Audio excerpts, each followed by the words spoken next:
Preliminary પરીક્ષા 2023-24નું મહીસાગર જિલ્લા પરીક્ષા સમિતિ દ્વારા જે પેપર લેવામાં આવ્યું છે એનું આપણે સોલ્યુશન કરીશું. જો તમારે પ્રિલિમ પરીક્ષા બાકી હોય તો પણ આ વિડીયો ઉપયોગી થશે અને બોર્ડની પરીક્ષાની અંદર પણ ઉપયોગી થશે. તો એકવાર વિડીયો તો અવશ્ય જોઈ નાખવો. આપણે શરૂઆત કરીએ છીએ વિભાગ એ યોગ્ય જોડકા જોડો. તો અહીંયા તમને જોડકા જોડો 5 પૂછાવાના છે. તો કીર્તિ તોરણ, તો કીર્તિ તોરણ ક્યાં આવેલું છે? વડનગર ખાતે આવેલું છે. પાટણના પટોળા જે બેવડ એક તરીકે ઓળખાય છે. અનામત જંગલો તેમાં સરકારી તંત્રનું નિયંત્રણ હોય છે. વિન્ડ ફાર્મ જે લાંબા ખાતે આવેલું છે. અને વિશ્વ વેપાર સંગઠનની સ્થાપના 1 જાન્યુઆરી 1995ના રોજ થઈ હતી. એના પછી જોઈએ તો કે નીચેના વિધાનો ખરા છે કે ખોટા તે જણાવો. તો ઋગ્વેદ ભારતનો પ્રાચીનતમ ગ્રંથ છે. તો આ વિધાન કેવું છે? એકદમ સાચું છે. પછી રાજતરંગણી એ ભારતનો સર્વપ્રથમ ઐતિહાસિક ગ્રંથ છે. તો આ વિધાન પણ સાચું છે. પછી જાગો ગ્રાહક જાગો એ ગ્રાહક જાગૃતિનો સંદેશ છે. તો આ વિધાન પણ સાચું છે. પછી ભારત ઉચ્ચ માનવ વિકાસ શ્રેણીમાં સામેલ છે. તો આ 9મા નંબરનો પ્રશ્ન ખોટો છે. અને ભારતની સામાજિક રચના જ્ઞાતિ પર આધારિત છે. તો આ વિધાન પણ સાચું છે. હવે આપણે ખાલી જગ્યા જોવાની છે. તો કે 11મું, ભારતના વિવિધ લોકો ખાલી જગ્યાની ભાવનાથી પોતાનું જીવન જીવે છે. તો ભારતના વિવિધ લોકો વિશ્વ બંધુત્વની ભાવનાથી પોતાનું જીવન જીવે છે. 12મું છે, રાષ્ટ્રીય માનવ સંગ્રહાલય ખાલી જગ્યા ખાતે આવેલું છે. તો રાષ્ટ્રીય માનવ સંગ્રહાલય ભોપાલ ખાતે આવેલું છે, મધ્યપ્રદેશની અંદર. 13મું છે, કડાણા અને વણાકબોરી યોજના ખાલી જગ્યા નદી પર આવેલી છે. તો એ મહીસાગર નદી પર આવેલી છે. એના પછી જોઈએ ભારતમાં ખાલી જગ્યા સિંચાઈના મુખ્ય માધ્યમો છે. તો કુવા અને ટ્યુબવેલ એ ભારતના મહત્વના સિંચાઈના માધ્યમો છે. એના પછી જોઈએ 15મું, તો કે ગુજરાતમાં ખાલી જગ્યા સૌથી મોટું બંદર છે. તો ગુજરાતની અંદર કંડલા એ સૌથી મોટું બંદર છે. હવે યોગ્ય જોડકા જોડી અને એનો ક્રમ પસંદ કરવાનો છે. તો અહીંયા તમે જોઈ શકો છો, એકની સામે બી એટલે કે ભોપાલ છે તો એ રાષ્ટ્રીય માનવ સંગ્રહાલય આવે છે, એકની સામે બી. એના પછી 2ની સામે સી છે. તો તમે જોઈ શકો છો 2ની સામે સી તો કઈ રીતે આવે છે કે અમદાવાદ, તો અમદાવાદની અંદર લાલભાઈ દલપતભાઈ સંગ્રહાલય છે. પછી 3ની સામે ગાંધીનગરની અંદર તો ડી આવે છે, શ્રી મહાવીર જૈન આરાધના કેન્દ્ર. અને પાટણની અંદર આવેલું છે શ્રી હેમચંદ્રાચાર્ય ગ્રંથાલય. એટલે કે ઓપ્શન નંબર સી તમારો સાચો બને છે. એના પછી 17મું જોઈએ, ધરોઈ બૌદ્ધિક યોજના કઈ નદી પર આવેલી છે?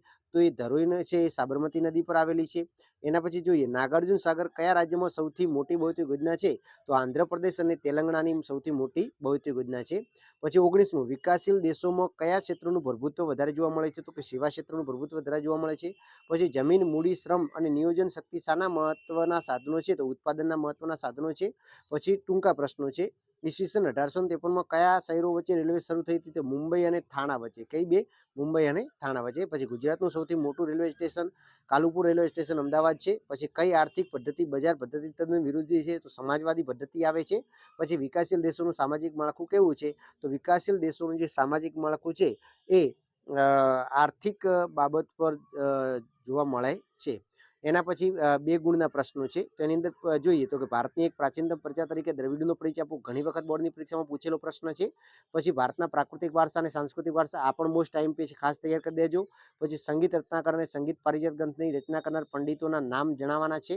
પછી રંગલો અને રંગલી એટલે કે ભવાઈ, આ પણ મોસ્ટ આઈએમપી પ્રશ્ન છે, ભવાઈ વિશે પૂછાય છે વારંવાર. અને 29મો છે, પ્રાચીન સમયથી ભારતની તીર્થભૂમિ રહ્યું છે, આ પણ પ્રશ્ન વારંવાર બોર્ડની પરીક્ષાની અંદર પૂછેલો છે. સરસ મજાનું આ પેપર બુલપ્રિન્ટ પ્રમાણે કહી શકાય. 30મું છે, ભારતીય પુરાતત્વ સર્વેક્ષણ શું કાર્ય કરે છે?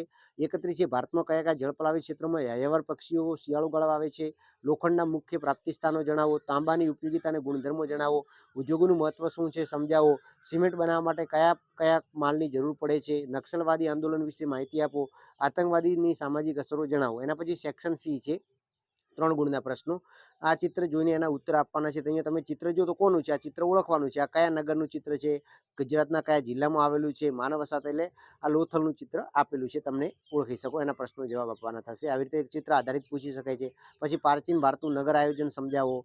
વલ્લભી વિદ્યાપીઠ વિશે માહિતી. 45મો છે, સંસાધન એટલે શું? સંસાધનના ઉપયોગ જણાવો. એના પછી 42મો પ્રશ્ન તમે જોઈ શકો છો, તો કે નીચેના શબ્દોને વ્યાખ્યા રૂપે લખવાના છે. તો એની અંદર 3 છે તમારે પૂછાશે. તો આ પણ ખાસ કરીને નવીનીકરણ સંસાધન, અનવીનીકરણ સંસાધન છે, વિરલ સંસાધન છે. પછી 43 છે, ખાનગીકરણ એટલે શું? ખાનગીકરણના માર્ગો જણાવો. 44, ગ્રાહકે ખરીદી કરતી વખતે કઈ કઈ બાબતોની કાળજી રાખવી જોઈએ. 45મો, ભાવ વૃદ્ધિના નિયંત્રણ લેવાના ઉપાયો જણાવો. કોઈ પણ 3 મુદ્દા. 46 છે, ભારતમાં મહિલાઓ માટે કેવા પ્રકારના ભેદભાવ જોવા મળે છે? એના પછી સેક્શન ડી ની વાત કરીએ તો 4 ગુણના પ્રશ્નો, જેમાં 47 છે, પ્રાચીન ભારતના વાસ્તુશાસ્ત્ર વિશે માહિતી આપો.